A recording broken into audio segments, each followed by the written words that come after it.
I have Shawn Askinosie here. Did I pronounce that correctly? You did.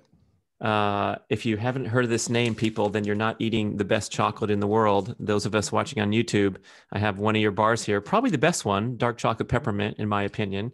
But we're going to have a wonderful conversation because not only are you a acclaimed chocolatier, uh, the journey to get there has been really fascinating, and I think something of great inspiration to many people that are dreaming of the most fulfilling, exciting, lively career.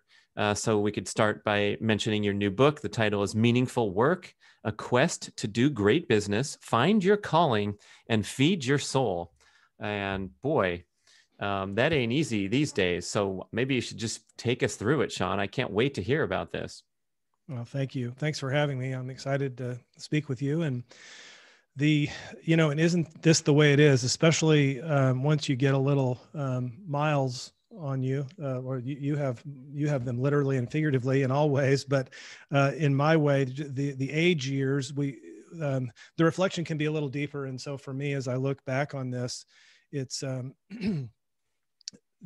journey of determining and kind of finding another inspiration and passion after my law career is probably the real story and not the chocolate. And here I am in chocolate. And one of the things that we say all the time in my little factory, my little chocolate factory, is it's not about the chocolate, it's about the chocolate. And what I mean by that is, and hopefully we'll get a chance to talk about this, but it's not about the chocolate. It's about these malnourished kids in the Philippines and Tanzania that we're feeding sustainably every day. It's about the Chocolate University program, where we engage local kids in Springfield, Missouri in our business and teach them about business and teach them that there's a world beyond Springfield and how we profit share with farmers. And that has nothing to do with chocolate. But on the other hand, we face immense competition these days. When I started, there were only 3 people starting about the same time, and it's everything about the chocolate. And I want to win awards internationally. I want to make the best tasting chocolate we can, and so it's both. It's totally about the chocolate, and it's totally not about the chocolate. And the crazy thing about it is, this path to get there took me almost 5 years. And I wasn't fortunate enough to have a trust fund or something like that where I could sit around while I was facing this daunting challenge. I was a criminal defense lawyer, and I did that for almost 20 years, including the time while I was searching for this next inspiration. And my specialty area was the defense of murder cases and very serious felonies. And that kind of work is not the kind of work that you can just phone in. And you really need to be engaged because there's so much at stake. And I didn't know anything else. I knew nothing else besides the courtroom. I didn't have any hobbies or anything. So I embarked on this very circuitous path to find my inspiration or passion. Well, were you at least a consumer? Did you have that going for you? A chocolate eater? Not really. I tell you what, my wife and I, we love to go to New Mexico, and we've been going there for many years. We love the high desert. And so there was a restaurant there in Santa Fe that made chocolate desserts, and that chef kind of inspired me to make this chocolate dessert, chocolate budino, kind of an Italian chocolate pudding. That was really my first encounter. And at the same time, I had developed a hobby, which was grilling. I bought a big green egg and then another one to just learn how to cook ribs and hamburgers and stuff like that. And then I started baking, and then I started making chocolate desserts. And but I really, during that time or before then, I didn't really have any discerning tastes for chocolate. I ate a lot of sugar, donuts and stuff like that. Especially in the courtroom, preparing. Yeah. Yeah. I understand that criminal defense work is a high burnout position with all that stress involved. And I suppose you got to that point in your career where first you were pursuing hobbies, and then maybe the hobbies picked up more steam than your passion for banging it out in the courtroom or something. Well, it was the reverse. So this passion for trial work and for the courtroom, I'd had much of my life. My dad was a criminal defense lawyer, and I grew up with it. And then he died when I was young. And so I wanted to follow in his footsteps. And there was just this real drive, and it didn't feel like work. And so I could, be working weekends and trying to better understand DNA evidence or blood spatter or gunshot residue or whatever it may be. And I loved it. But I didn't lose a jury trial in all those years. And I, at the conclusion of a murder trial, and I write about this a little bit in the book, but it was a successful conclusion. I believed in the case. It was really, really hard fought. The jury was sequestered, very high profile. And it just kind of hit me. There was a moment right before the judge decided what he was going to do and take it away from the jury, and he was going to decide to put my client on probation for murder, which doesn't happen. And I just said, I don't know what's going on. I won. I have this money. I have attention. I can take whatever cases I want. It's just something's not right. That's when I started looking for hobbies and thinking that I could sort of, at first I thought I could kind of buy my way out of it. In other words, I thought I could purchase something. This is when I was in my early 40s. And so I bought a convertible Mercedes thinking that would, that would solve all of my problems. And it didn't. And then that's when I said, you know what, I probably need some hobbies if I'm going to find a new passion. That's how that started. So it was really just this jolt, outside the courtroom. And then I started having panic attacks, and that really told me, but I didn't know they were panic attacks at the time. I thought maybe I was having a heart attack in the courtroom, and I ended up spending the night in the hospital. And my doctor he basically just said, "You're fine. You need to go see a psychologist," which I did. So you had this victory, which was the thing that caused you for contemplation. And I can kind of relate to the athletic world where, they just had that documentary, The Weight of Gold, where these athletes come home with a sense of emptiness after they've achieved the highest pinnacle. And I think if you're so results oriented in life, you do have that day of reckoning when everything goes your way. And then it's like, then what? And perhaps that was the courtroom model of the Olympic gold medal. Right. And I know you write about this a lot, and I've seen this a lot on your website. And it's wonderful when we reach this point in life, whenever it may be, not necessarily dependent on age, but it's where we're not dependent on outcome. And when we can reach a place where even if momentarily we can sort of surrender that notion of outcome dependency, then we have the chance to live a real life, a true life. And so, yeah, I think that's part of it. Even though while I was doing it and while I was loving it, the outcome, I wanted to win, but it wasn't all about the winning. I enjoyed the minutia of it. I enjoyed preparing for cross-examination. It was work and it was hard. And I think many of your listeners, viewers can relate to it. And when you think that you're in what you want to do for so long, and then it slips away from you, that can be a very, it can be a really uncomfortable feeling, especially if you've sort of deepened this skill set and your talents to do this, and you're at the top of your game. By all observations, you should be, totally happy. And yeah, what's your problem, man? Yeah, exactly. Yeah. And so then when that's taken away from you, then you end up, many people can, I think, end up like me. I was depressed. I had anxiety, and I couldn't figure a way out. And so I ended up, taking some antidepressants to try to help me, which I needed. And it was tough, really tough. Yeah. I wonder if it's sort of almost a necessary part of the story. In other words, you pushed yourself so hard, you rose to such a high level in one of the most demanding careers you could imagine. And the high heights that you reach are maybe going to predict, a more turmoil and more self-reckoning than someone who's delivering mail for 27 years and has got their route dialed in. So the highs and the lows are muted because the stakes are lower, just like you described when you go into a courtroom, and the adrenaline and the preparation. It's just, it can't lead to a puffy cloud in the sky or, you know, a horseback ride in New Mexico and then everything's fine. You go back to the next case. It feels like that to me.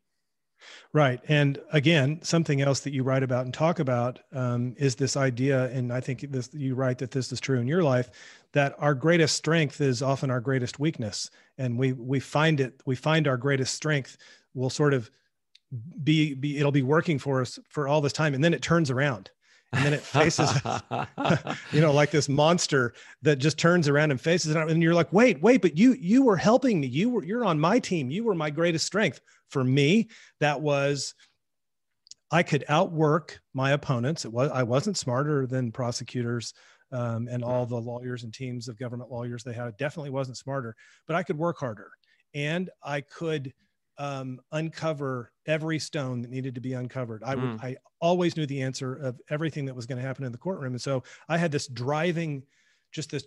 sheer drive to research, to talk to witnesses, to understand, and to just dig and dig and dig and dig and dig and dig. And so when I thought, well, I need to find my next inspiration and passion, that I would deploy those same skills of digging, researching, talking, investigating, finding the answers, because I am a hard charging, driven person. And that has worked for me all these years. And that wasn't working. And that failure, in quotes, then became a driver of my despair. Because as this monster turned around on me, my greatest strength, it beat me. It beat me into submission, essentially. Whew. You mentioned something about the case, and might be a taboo question to ask, like asking a race car driver, tell me about your recent crashes. I did ask a race car driver that once, and he stared me down like the death stare of all time.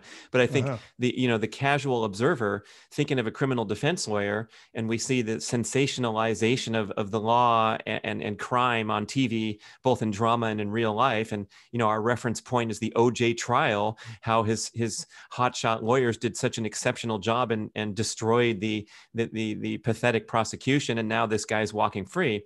And you said, you know, I believed in this case, and so I'm wondering, like, were there cases that you didn't believe in, and you're still compelled to go do the digging and do your due diligence, even though maybe your mind and your heart is in a different spot based on the accused crime and so forth? And how do you reconcile that? The short answer is yes, I did do that. But I will say, fortunately, over my 20-year career, and there are many public defenders out there who don't have the luxury that I have. I could pick and choose. So I could decide if I wanted to ski down the black slope or not. A public defender has no choice. And so but yes, there were times that I was retained in cases that I knew the person was completely guilty of the crime charged, but I was fortunate enough to not have to take those to a jury. So in other words, I wasn't put in this untenable position of balancing the ethical principles of my profession against this obligation to do everything I could within the moral and ethical bounds of the law to achieve this person's freedom. So in other words, I didn't have to lie to a jury or a judge, and I wasn't going to do that. I wasn't going to put myself in that position.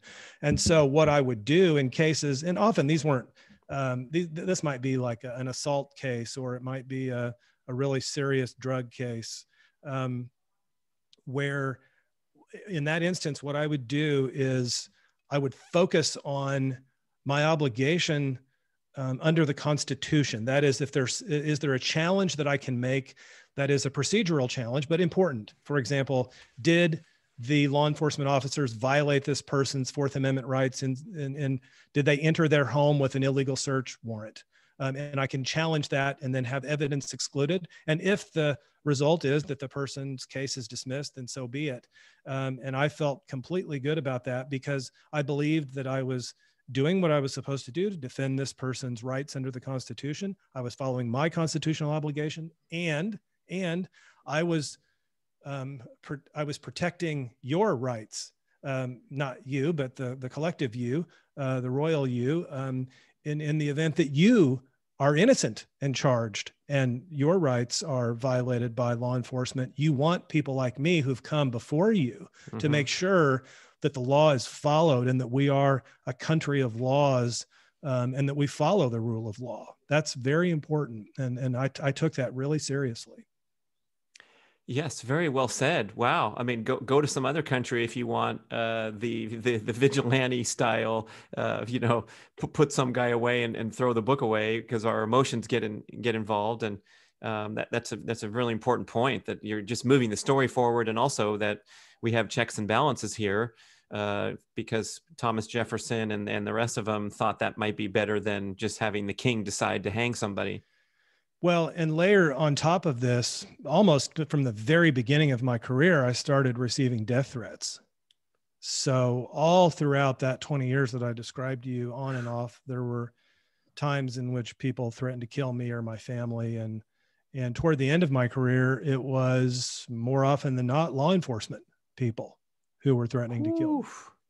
And that, it didn't bother me. I tried to accommodate for that. I took it very seriously. But it wasn't the thing that sort of drove me out of the law, those death threats. I mean, I guess the sort of combined effect of that, along with everything else, just put me in a place where I was like, okay, I've done this for 20 years and this is enough. Now I need something else. Wow. So when the chocolate is melting on your palate, it has a better taste. Oh my goodness, Shawn! Yeah, what a tee up. But we will get into the lovely world of chocolate, and I guess you could call this a turning point, where you're getting into your hobbies now, reflecting on your career direction. But to take that huge step, I remember reading the place where I think you decided to get into chocolate, and then the next mission was to learn about how to do it. Or you bought the factory, and then you said, hey, let's learn how to make the chocolate in Pretty sort much of a reverse order there. Yeah, let's hear about build the your transition parachute now. Yeah, build your parachute on the way down. That which is the true entrepreneur style. There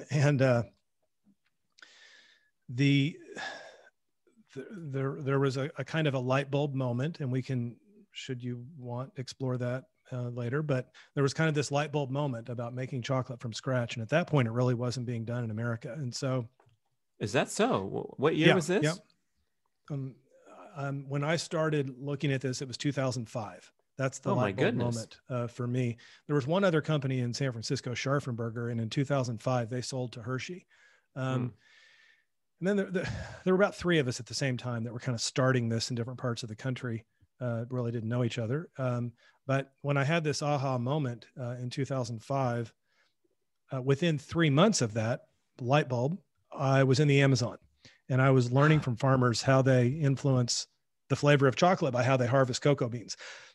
I came back from that transformative experience and began to figure out how to wind down my law practice, which took a year.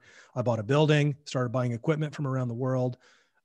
Did not know how to make chocolate on a larger scale. I could make it, in my office, my law office. The paralegals and admin assistants would help me make chocolate just in small batches. But it's one thing, people think about this all the time. They're like, you go over to somebody's house, or at least in the before times, and you'd bring your chocolate chip cookies or whatever brownies you made. And you're like, people are like, those are awesome. You make the best chocolate chip cookies. Have you ever thought about starting a business? Well, thank you. Yeah. Let me just pause for a moment and tell your listeners, please call me if you're thinking about that, because I can tell you all the pitfalls of scale. So making, 1 pound of chocolate in your kitchen is not the same thing as making 200 pounds of it in a little factory. Whew, man, I really had to learn my lessons, because I didn't know how to do that. It was a whole different ball game than making it in my kitchen. So yeah, I bought all this equipment. I bought the factory. I'd renovated it. That took a year. I'd wound down my law practice, and here I was, and I could not temper the chocolate. I couldn't get it made. It really freaked me out for about 4 months. I mean, I stood in a little part of my building trying to temper the chocolate. And ultimately I bought a piece of equipment from Germany and called it temperer, and a beautiful piece of equipment. And that solved my technical problem. But so it started then, and my first chocolate bar was in May of 2007. And we've been buying from farmers and doing it ever since. So this factory was not it was something else, and you had to completely spec it out for chocolate. Yeah, it was nothing. I mean, it was a 100-year-old building in a revitalizing part of our community that near a homeless shelter. The part of my factory didn't have a concrete floor; it was just dirt. So, I mean, yeah, it literally was a 100-year-old building. I think it had been used as a like cobbler repair place and a railroad supply, and yeah, it was nothing. It didn't have it had no electricity in it. Hope you got a good deal on it. You know what? They're begging they're begging you to move in. The city of Springfield's handing you a key. Well, not my motto, but my practice is to buy high and sell low. That's what's happened to me. So I don't know I've probably improved the property value a little bit, but it's fine. Yeah, but it's a little factory that I spec'd out and then learned how to use.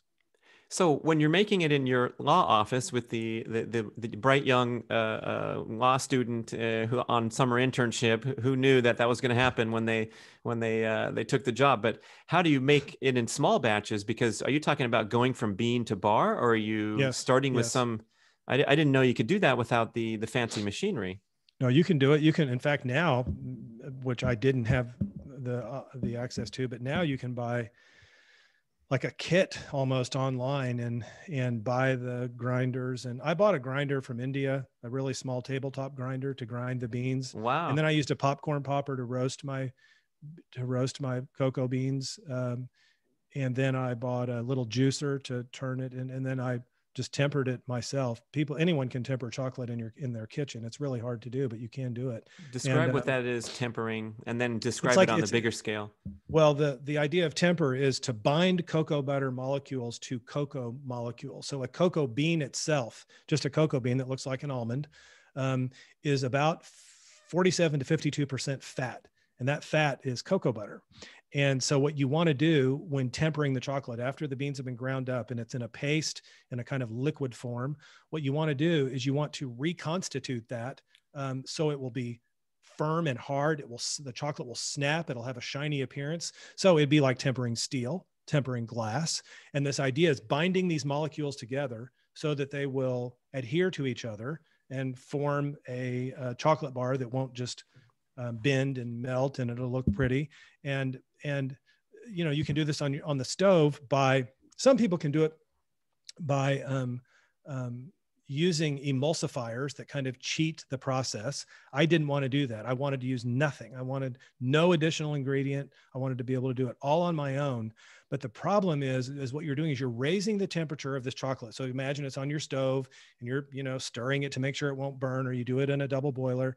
And you're raising the temperature to a melting point of about 120 degrees Fahrenheit. Then what you're doing is you're cooling the chocolate down just above the point where it's going to solidify. Then you're stirring, and then you raise it up just a little bit, but not to the melting point. You pour it out in a mold, and you're good. But what is challenging, as I said, is without an emulsifier, it's really hard. I could do it in my kitchen. There are other ways of doing it. You've maybe been on vacation and seen like candy shops where people are doing this on a marble slate. They're cooling the chocolate down by doing this. But the problem is that what we found when I had all the equipment that I thought I needed, and a lot of this came from South America, and I was trying to do it at 250 kilos at a time. So I said 200 pounds. Really, it's more like 500 pounds. Mm-hmm. And so the problem is if we were off by 1/10 of a degree, we lost the whole batch. I'd lose a day of production. Now, the good news is we could remelt it and start again at 120 degrees and melt out all the cocoa butter crystals. And then we'd have to retemper it all over again. I couldn't do that. I stood, like a 10 by 10 space trying to do that for 4 months. And this German tempering machine sort of automates that process that I described of raising and lowering the temperature so perfectly. And it's a very cool process that the way this machine works. And so it kind of it was able to control the temperature. That's the bottom line. It was able to control the temperature. But I mean, oh man, I look back on those times and I really wondered, have I made a big mistake here? What have I done? I mean, I could easily have at that point have gone back into the courtroom, but man, it was tough. It sounds like you were trying to go in between the home enthusiast and the giant factories who Yeah. have, running production at Hershey's or what have you. Mm-hmm. And now maybe people have kind of leveraged your initial struggles, because it seems like a common product on the market now, where we It have is. these artisan chocolate that's made from small batches and so forth. Yeah. I started, like I said, there were about 3 of us. Now there's, I don't know, 250 in the Oh, United States. wow. I don't know, Wow. maybe In 200. the USA only. Yeah. Mm-hmm. Yeah. Uh-huh. Mhm. Well, a rising tide floats all boats. I studied economics at UC Santa Barbara, and remember that Yeah. abundance theory of the marketplace, where Indeed. you can. He was smiling. People that aren't watching on YouTube, he was smiling when he said there's 250 people making artisan chocolate now, because now it's a fantastic market segment. It is. And that's great, because in the very beginning, I was calling stores and fill in the blank city and saying, "Hey, we have this bean to bar chocolate." And I'm talking really nice specialty food stores. And they're like, "What? What's that? What?" But now it's, "Oh, sure. Yeah. Well, let us try." And the cool thing about is, we've done this year after year after year after year. It's 14 years now almost. And so that's one of the things I'm most proud of, is the consistency with which our chocolate has been received. We continue to win awards even with all of the competition, and I'm really, really proud of that. So you got the tempering down, you got the machine, you're good to go. You high five everybody all around when you do a successful production run. But then I imagine it was an uphill battle to get into the market. How did that go? In the beginning, it was really challenging, because we were selling an expensive chocolate bar. Back then it might have been $7.50 for 3 ounces. Now it's $8.50. But San Francisco, New York, Chicago, those were our markets. And it was tough. It was, I would say, pretty tough, but we didn't use a distributor. I wanted to do it myself. In other words, me and the other people, I wanted to be able to call stores, let them know who we were, tell them our 10-second story if I could, or 15 seconds, whatever they would let me say. And I wanted to do it that way, as opposed to having a distributor. And yes, of course, it does help with margin if you don't have a distributor, and we still don't to this day. And we sell to about 900 stores around the country. Wow. And we're small. We're 17 people full time, and that's by design. And so it was hard. We started selling online back in those days, and now we sell a lot online. And we have an ingredient part of our business where we sell the same chocolate, but to places like Intelligentsia Coffee in Chicago. All of their hot cocos and mochas use our chocolate, and bakeries use it. And this has been a really hard year, though, for that part of the business, for restaurants that have had to close. So that's been tough. Sure. So you talk about by design that you're at this point of 17 full-time employees. There's a concept that you detail in the book called reverse scale. I'd love to hear more about that. The When I started the business, I knew I knew that I wanted to work directly with farmers, and I do that, and I have done that every year since I started. And I buy beans right now in the Philippines, in Tanzania, in Ecuador, and in the Amazon.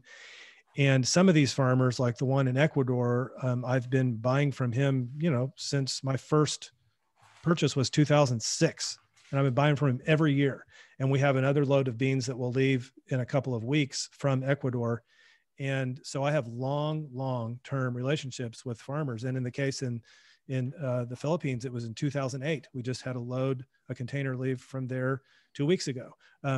I just sent contracts to the farmers in Tanzania yesterday. I've been working with them since 2010. And so I'm in constant contact with the farmers, and have been during COVID time. And before that, I went there every year. I went to all these farms. So when I was getting ready to go to the Philippines in January last year, it would have been my 46th origin trip to go meet with farmers. Wow. And so, yeah. And so, I want to have a relationship with them. I want to see them. We profit share with them. We bring our financials translated into their language. Every other year, we have a program called Chocolate University where we take local high school students to meet cocoa farmers. We've been doing that since 2010. And the reason I'm bringing all this up in the context of your question is because reverse scale, that's a chapter in my book.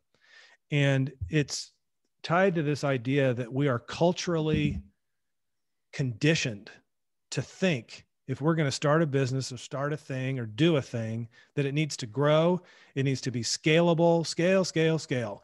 And why is that? Well, how quickly can it scale? Well, the Chamber of Commerce wants to know if your business is going to scale because it's jobs for the community. Your friends want to know because it means you're going to be rich.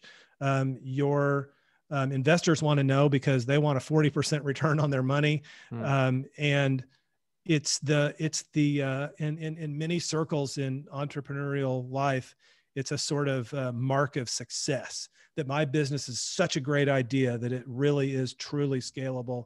And therefore you should think that I'm great. And so I'm trying to push against that idea. Yes, of course. And now we know more than ever that there are absolutely exceptions to that rule. Like what? How about a vaccine, for example? Yes, we want to scale the what out of that stuff. I mean, we want it to go. Food relief, disaster relief. Yes, let's scale it. But what I want to ask people is, do you have an idea that to you is valuable and maybe it only affects one person? And is that enough? Yes, it's enough. Push against this idea that we have to grow for the sake of growth. We're at this place where people all they're doing is trying to grow so fast that they spend their lives trying to find the person that's going to replace them so they can then move higher up on the ladder. And then there will be somebody beneath them that's doing the same thing. And before you know it, what happens, especially as an entrepreneur, really anyone, what happens before you know it is you've lost the sense of the reason of why you joined the business in the first place or why you started the thing. And what happens is you've lost the tether to your reason to do it in the beginning, and you didn't have a practice to hold on to it. So what I ask people to do is to develop a practice, a discipline of holding on to the tether of your idea of why you started, and don't lose it. And I'm not suggesting that scale and tether are mutually exclusive, but what I am saying is that if you don't pay attention to it, they can exclude each other.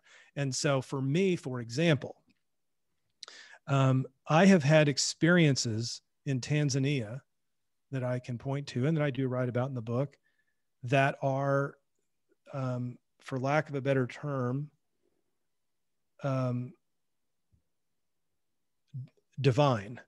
They are lifting the veil of eternity, if you will.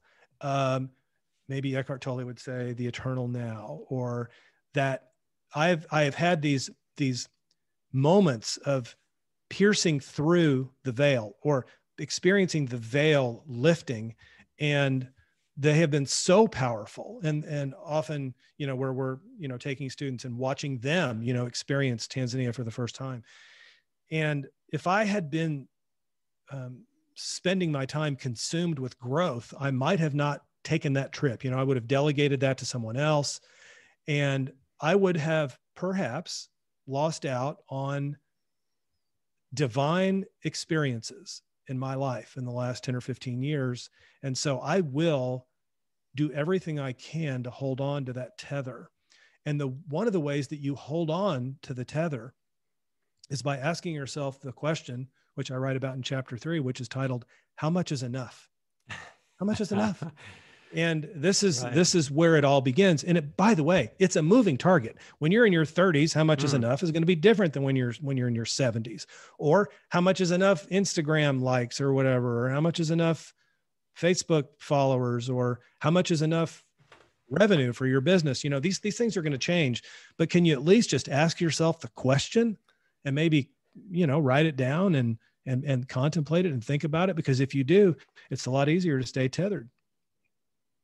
Yeah, I think the cultural forces are so powerful that it pushes us away from even contemplating how we want to live our own life, especially when you're in these refined professions where so much is demanded of you, and you kind of are feeling swept away that well, I guess I better take on this next case because I'm the best guy for the job, or what have you, rather than saying, well, you may be the best guy for the job, and maybe your chocolate's the favorite I've ever tasted in the world, and if it grew tenfold, that wouldn't be, everyone would be tasting more great chocolate, but it's your life, Shawn. It's not mine. So we could still find you. But that does give me a follow-up question of what if the demand is there and people are begging for your bars, and now you have to raise the price. You've only raised the price $1 in many years. That's crazy. But would you come to that point where you'd literally shut your door and say, we're out of stock? Or would you is it possible, and this now is off asking anyone, back to the book and the lessons, is there a way that you could maneuver this where you could still be the guy traveling to Tanzania, but now you have a CEO who looks at all the money numbers and the hiring decisions and what stuff you're not interested in? Yeah, that's well, take your last question first. Answer, yes. And I've done this now for long enough that I would feel comfortable hiring a president or CEO should that opportunity come up. So yes, I would absolutely be open to that. And I would have had a track record of 15 years of doing it myself. So I know what it feels like. And I would feel okay with that. As to your other question, we have done that. We have put in an out of stock sign on products. We have turned away customers. I can think of just even in this past year where we've had customers for a long time, and I would tell you their name and you would absolutely recognize their name, famous ice cream maker. And we just said, we can't make enough to meet your demand. And we really like you and we've appreciated the relationship, but we can't do it. We've done that twice with really big customers in the last year. And we've had products before where we just say, we can't make this anymore. It's a very popular product. We put it on what we call vacation, which means maybe it'll come back from vacation, maybe it won't. But we've done this, and so yes, it absolutely has happened. And the genesis of this idea of how much is enough is really what some would call the sufficiency economy. And for me, I have a real life experience with this because I've been going to a Trappist monastery about an hour and a half from my house for 20 years. It's called Assumption Abbey. I talked with my spiritual director the day before yesterday. He's 90. He's been a monk there since 1952. And they make fruitcakes, and they make enough fruitcakes. They don't make more than they need. And they make enough so that the monastery will, it will be sufficient. So they'll have enough revenue to, keep the lights on and feed the priests and brothers. And this is the way monasteries are run around the world. We know that there are famous examples with Trappist beer in Europe where, they make what they make, and when it's out, it's out. And so you can't do that though if you don't have a really refined sense of what you need. And by that, I mean, what do you need to cover debt service? What kind of cash flow do you need? What kind of insurance plan do you need for your employees? And while it's true that sometimes it may mean that you need to grow top line revenue, and yeah, you can do that, that's sure, but you're doing it with purpose and you're doing it with an understanding of what is sufficient. And if someone's kind of lighting up in consideration of this message, what are some steps they can take? Might be extricating from the career that's causing disillusionment and burnout. But even if they're on a good path, what tools can we use to kind of keep that tether, I guess? Well, I guess one of the first things that you could do is you could, first, do you have partners in this business? Then I would obviously encourage a really open discussion with your partners. And, or are you in this business alone and talk to your family, talk to your spouse, talk to your partner, to your significant other, and express this idea of wanting to at least ask these questions. Because just, as I was saying, sometimes just putting the question in our head can really open up a flow of understanding and awareness that we've never even experienced before. Just the question alone. So what would I recommend? First, talk to the people around you. Who are the people who you need input from, and they need input from you, so they don't think you're going off on some kind of weird tangent, and get their understanding. And then I think the second thing that you can do, and I talk about this a lot in the book, and that is to write a vision of greatness, a long-term vision of greatness for you personally, for your firm, for your idea, or for your life. And I talk about in the book, writing a 10-year vision of greatness. I didn't come up with this, but one of my best friends is Ari Weinzweig, who co-founded Zingerman's Deli in Ann Arbor, Michigan. He's written about this extensively. And I, write about it in my book. And I've done this with middle school students in Tanzania, in Swahili, helping them write a 3-year vision of greatness. The farmer group that we work with in Tanzania, we facilitated their 10-year vision of greatness. These are farmers that weren't thinking into next month, and now they're thinking. So when you can write a vision of greatness for yourself, and in that story, and by the way, these aren't bullet points, it's not an outline, it's a story. It's got paragraphs, it's got narrative, it has verisimilitude, where you're describing it all. You're narrating the senses, and this is what's happening in my 10-year vision of greatness. And you will, in that vision, write about sufficiency. Now, I think you would say, great, lovely. But one of the things that we need to remember is we need to put or I would say it this way, we need to put our true selves in the best place possible to contemplate these questions. So that means we need to prepare our minds, our bodies, and our spirits for this question. We need to do that. And that means, how do we put our bodies physically in the best place to be able to send and receive these kind of messages? And for me, the mind, I would say more important to me is the true self, as Thomas Merton would have called it, or as some would say, consciousness or awareness. Or in my faith tradition, I would say the soul. So if we can discover our true nature, and begin a path of discovery of our true nature, our true selves, and put our body in a place for that discovery, that's when these very important, deep questions of sufficiency can begin to percolate in ways that we would not have expected. Let's dial back all the way. We're rewinding the tape now to the beginning of the conversation. When I said that I was this type A, I am a type A, hard charging, driven person. That's part of my DNA. That ain't going to change. That's not going to change. But that strength prevented me from the things that we're now talking about. I wanted to research the crap out of it. I wanted to talk to everybody. I wanted to power my way through it. But what I'm suggesting is that if we can find a place of surrender, and if we can find a place of connecting with our true nature and our true selves, that is not power. That is not powering through it, right? I mean, that's not what that is. And it's like the opposite of that. And so that is the place where answers to all of these questions that we're talking about will arise.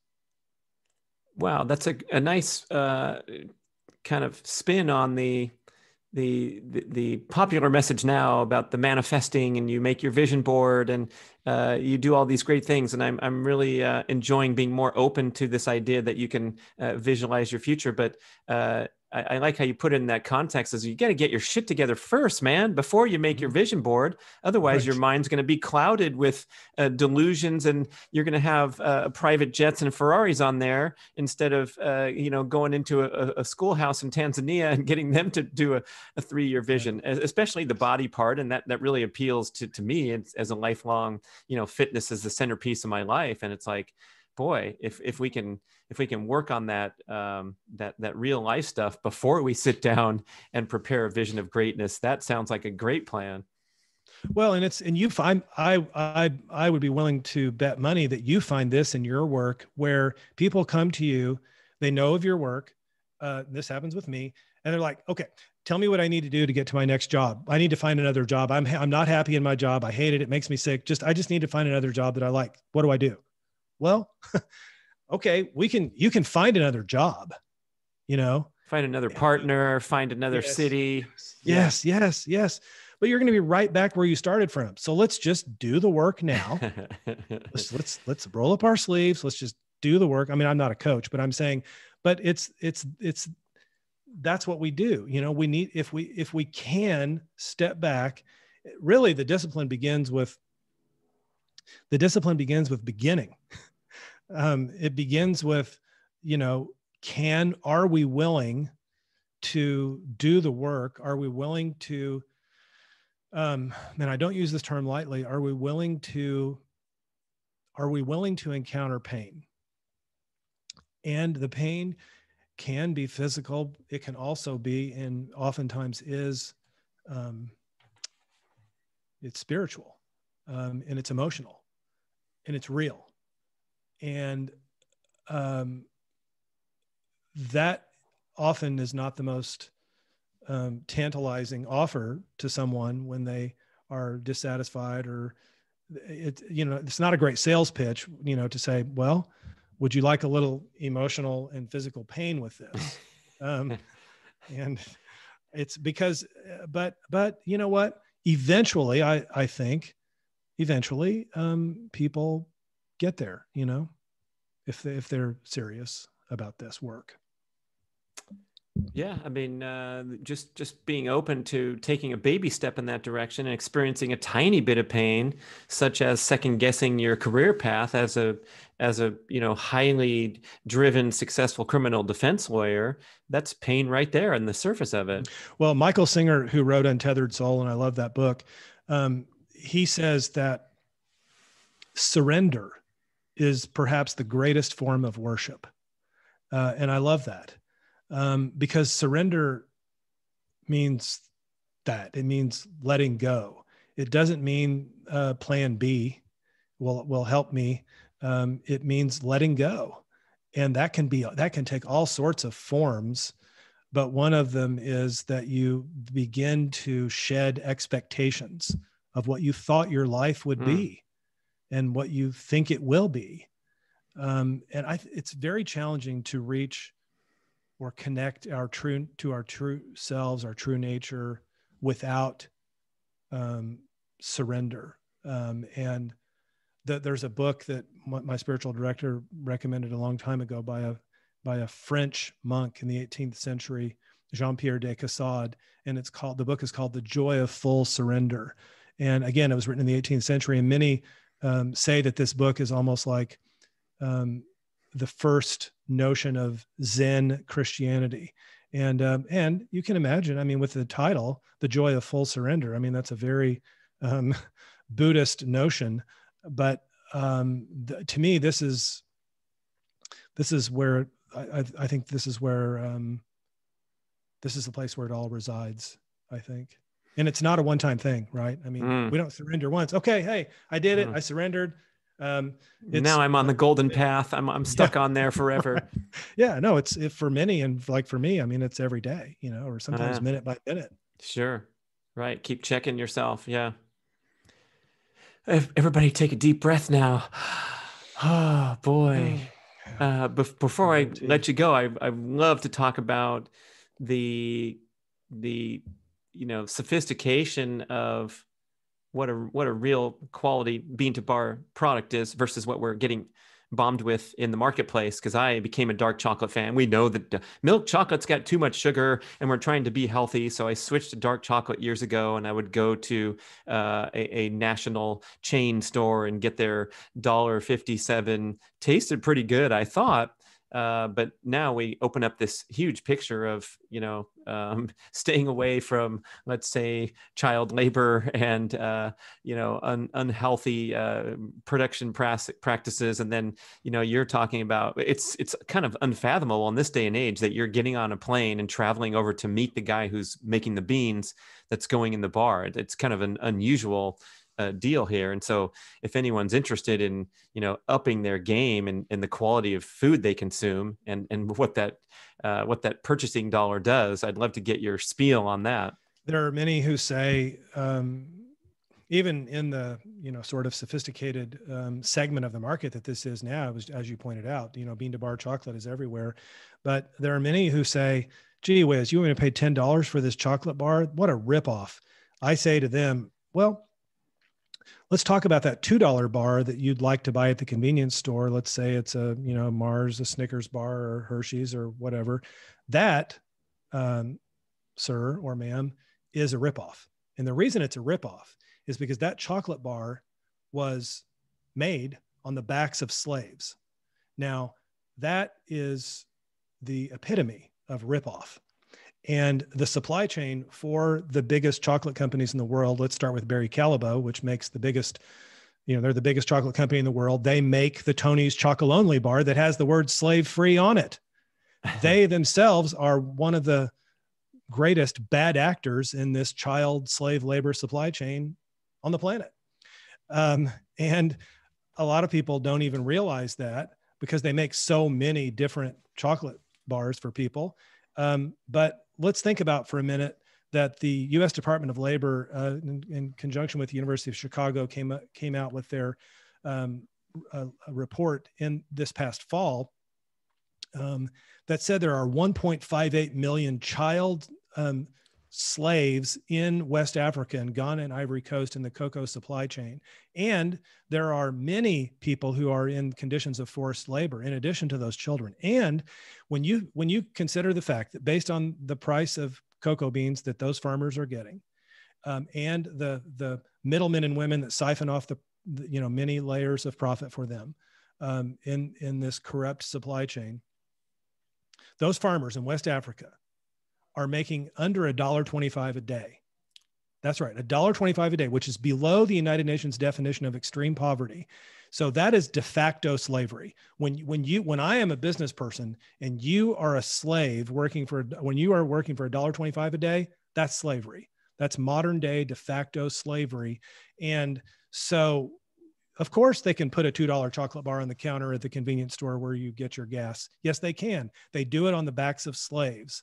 And by the way, should they decide to do the right thing and eradicate slavery from their supply chains and pay the farmers a lot more money for their cocoa beans, their profit margins would even hardly erode even slightly without raising the bar price so of the inexpensive bar. anyway. Yes, it's pennies. The amount of chocolate that's in these bars is so minuscule to begin with, but it would be a measure of pennies. And oh, by the way, chocolate is so inelastic that study after study has shown that the chocolate industry, the big chocolate makers, raise their prices and people still buy it. That's the definition of, you're the economics guy, that's inelasticity. And so that means that they could pay these farmers more money. They could make sure these farmers aren't living in extreme poverty, and they could, if needed, slightly raise the price, and shareholder value would not decline one single scintilla. None. Zero. Right. Sorry, I get kind of excited about this. Most of the price point is going to pay the athlete for the endorsement and the commercials and the billboards. Thank you. Not the chocolate. Right. Or the sugar. And the sugar. There's more sugar in it. There's right. way more sugar in it than anything else. So as we trend down the line of trying to source a more quality product, I had a chocolate expert named Torreya Rodriguez on the show, and we talked about this at length, so listeners can go back and listen to that. But it seems like we have the potential to be fooled by maybe this in-between type of brand, and talk about the ingredient list, and when we're paying $3.79 rather than 50 cents for the candy bar, but we're getting something at Whole Foods that says dark chocolate with a portion of the proceeds go to save the Jaguar. How does that look, man? Well, this is a real problem. What you have, And by the way, the problem that you've just now highlighted, it's not just chocolate, it's everything. And so what's happening is we live in this age of just unbelievable amounts of information. But what has happened is the desire for mindful or ethical consumption and purchasing hasn't yet reached the stage of technology so that those two things can come together in a way of ease and convenience, because it's on us, it's on the consumers. And by the way, it's on the retailers. So this is, it's on Walmart, it's on Target, it's on these folks to say, you know what, we have the knowledge, we now know, and we're not going to put up with it. And so for consumers, it's harder because you have these companies, like I said, like Tony's Chocolate Only. They sell a cheap chocolate bar and it has slave-free all over it and pretty packaging. But what people don't know is Barry Callebaut makes that chocolate bar for them. And Barry Callebaut is right now a defendant in litigation because they have child slave labor in their supply chain. So Barry Callebaut is profitable as a company because of slavery. And yet Tony's is having them make their chocolate for them and they slap slave. That's where, there's so much social washing going on in our world. There's greenwashing, social washing, and we just have to be careful about it. And sometimes people say, look, I just want to buy a chocolate bar. Can you just leave me alone? I mean, I just want okay. You know what? I understand, but I'm not going to stop telling people that this is wrong. It's not right. So what about that $4 bar that seemingly has good languaging on it and the marketing message is fuzzy? You got to do the research. This is what makes it hard. This is why I think that's what I'm saying. Eventually what's going to happen, and blockchain will be one of the technologies that does this. Eventually, you're going to be able to walk up to Whole Foods. You're going to be able to take your phone and you're going to literally be able to go like that over the bar. And it's going to tell you everything that you want to know about the bar, that you want to know, the truth of what you want to know. And I believe that blockchain will be one of the technologies to help with that. Here's the other thing. I only have 17 employees.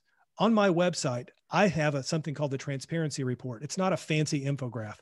It's an Excel spreadsheet that lists every bean purchase I've ever made at the company, how much we paid the farmers, who we paid, how that compared to the world market price, how it compares to the fair trade price, how it compares to the farm gate price, and then draws conclusions. If people want to just read the conclusions and not spend their time with you, it's audited. And here's the deal. I've been doing this for 14 years and people say, well, how can I trust you? Trust is a character state that is built over time. So like if you're my customer, like if we finish this call and you buy some chocolate, or, if your listeners happen to buy some chocolate, then great. And if they stay with us for several years, and if they follow us on social media or they, read our, posts or whatever, they'll begin to get a sense of who we are as people. Right. And they will eventually develop a trust relationship with me and my daughter, Lauren, who I run the business with. And she's my co-author in the book. And people will, that they trust us. That is this thing that because of who we are. Khalil Gibran said, if you bake a bread with indifference, you bake a bitter bread that feeds but half man's hunger. Well, I don't make chocolate with indifference. You don't do what you do with indifference. And the result is the product and service that we deliver is not bitter. It isn't bitter. And anyone can do this. I don't care what you sell, product, service, or whatever. It's inextricably part of who you are. And eventually over time, this character state of trust is built and people see it for what it is. But it's hard because it takes time. Well, it's the same with writing a book or doing a podcast or publishing a YouTube video of me exercising and telling people this is my workout. And absolutely. We're getting faked left and right. It's really easy to get faked out. So I think it lands, 95% on the consumer. Unfortunately, it's a sad state of affairs, but we have all kinds of storytelling in the ancestral health scene about how the United States government and the lobbying has been dispensing, flawed and dated health advice and pounding it down our throats so that I still get to sit down with dinner with friends, family, whoever. And they say, well, what about this red meat causes cancer article that I just read? And boy, it's a exhausting battle. but I love your passion coming out where, look, I asked you a question, I gave you a chance, man, and you Yeah. pounced. So Right. listen up, people. This is serious Right. stuff. So when we want to clean up our act in this sense as a consumer, is there some type of guidelines? Like, can we look for the bean to bar designation, or the, what's it called, the fair trade has a special stamp that goes on a Yeah. label? I don't believe in fair trade. I don't Oh, believe in okay. fair trade cocoa, not in fair trade cocoa, Oh, because the farmers don't get the money. The so farmers don't get that premium that you're paying. They do so not get it. this is, for listeners, this is I guess, a movement, or I don't know, a Mhm. nonprofit organization where you see this designation on a product, Yes. not just a Right. bar. Right. It But could be coffee. I don't you're know not, anything about coffee. yeah, yeah. Just But cocoa. you're not a big fan. No, the reason is because, well, it was great in the beginning, but Mm, often, as is often the case with, I mean, so it did wonderful things, socially, economically, environmentally. But the problem is it became a victim of its own good marketing. And so people are pushing their cart down the Whole Foods aisle and they're in the chocolate and they're like, oh, fair trade chocolate. And that's a little bit more expensive. But, I get some warm and fuzzies when I buy that because I know I'm helping the farmers out. Okay, I'll buy it. The problem is study after study after study show that the farmers who harvested and grew those beans don't get the money. They don't get the premium. And so it's siphoned off in all layers of the supply chain between me buying it and the farmers who grew it. So exporters and processors and all these people. And so I can't say that for coffee because I don't know. I know about chocolate. And so if the people who are paying a premium for these cocoa beans, which there is a fair trade premium, it's just not enough. And the farmers don't get it. But I interrupted you, and I know I get kind of wound up. I get kind of excited about this but there is, like slavefree.org, slavefreechocolate.org is a nice website where people can go and see. And again, there are many bean to bar chocolate makers, like my friends at Dandelion in San Francisco, they're great, and French Broad Chocolates in North Carolina. And yeah, there are a number of bean to bar chocolate makers, and most all of them are reputable, fine folks who are buying their beans, if not directly from farmers, then from people who are buying them directly from farmers that are trustworthy. I was a party in Supreme Court litigation recently before the U.S. Supreme Court on child slave labor. There were 17 small chocolate makers that joined as what's called amicus curiae parties in this litigation. The Supreme Court should come out with a decision any day now, but you can Google Supreme Court Nestle and find those 17 chocolate makers that are with me, and I believe they're people who are of character and who do the right thing, and with some searching and just developing some relationships with small businesses like mine, it can happen. And these things, like you said, if you have people who follow what you do and who have been watching you and listening to you and taking your advice for years, and if Brad says, hey, I think you should eat this thing, this is good for you, or take this supplement, or do this exercise, yes, or that. I mean, it's a way, it's a trust relationship. People are going to say, I don't need to do a jillion hours of research because I've developed a trust relationship with Brad, and he says this is a good thing to do, so I'm going to do it. And then if people buy from me or from Dandelion or French Broad or others, they're like, okay, I develop a trust relationship with them and others over years, and I can count on their quality. I can count on their ethics, and we'll, see how it goes. It, as you say, though, it does put more on the consumer, but we're in that age. It's on us. Well, we have no will for ignorance anymore. We can't plead ignorant. We also have a browser now. Yes. This is not 2005 where I got to wait on hold to call Springfield, Missouri. I'm paying a toll charge for my phone call to talk to these chocolate guys and see if they're legit. Now, do you extend this into a variety of directions in your life? Like, are you wearing Nike shoes that were maybe sourced from slave labor? Are you cleaning up in every possible direction? How does that go for you? Well, the answer is I'm doing what I can. So, my jeans are from Everlane, and they have, no joke, people. I was just teeing him up. We'll see where it goes, but yeah, he's got the right jeans. I like that. Well, and there's a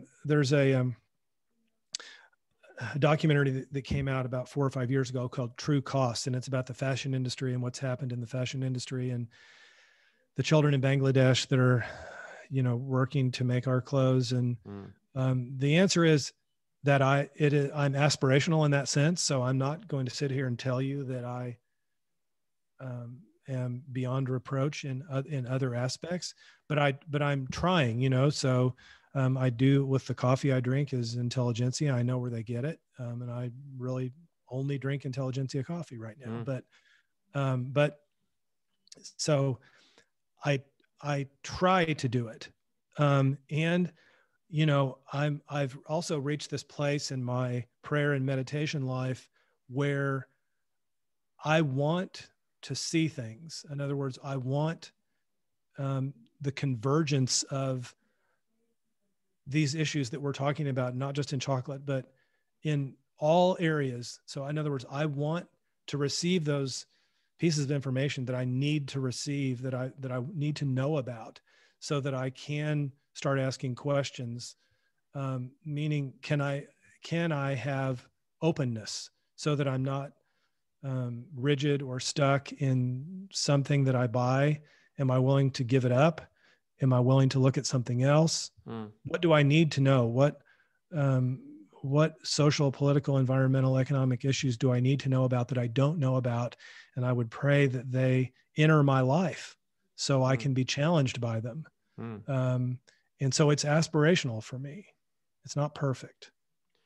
Open mindset. I love it. Ready for the next thing. Yeah. Shawn Askinosie, thanks for joining us. We hit it hard, man. That was wild times. People, go get his book, Meaningful Work, A Quest to Do Great Business, Find Your Calling and Feed Your Soul. And tell us where else we can connect with you. Of course, we're going to go buy the chocolate direct or at retailers, but I love shopping at askinosie.com and getting the peppermint, the orange, the peanut butter. It's one of a kind. I have to compliment you. And I don't think we connected on that level. I think it was your book promotions and all that said, hey, let's do a podcast, but it just happened. I'm like, wait a second, that's the last name of my favorite chocolate. And then here we are talking about everything, man. Well, I'm grateful. And you said it, askinosie.com is probably the best place and on social media. And, but I'm so grateful to have had this opportunity to speak with you today. Shawn Askinosie, that's a wrap. Da, da, da, da, da, da.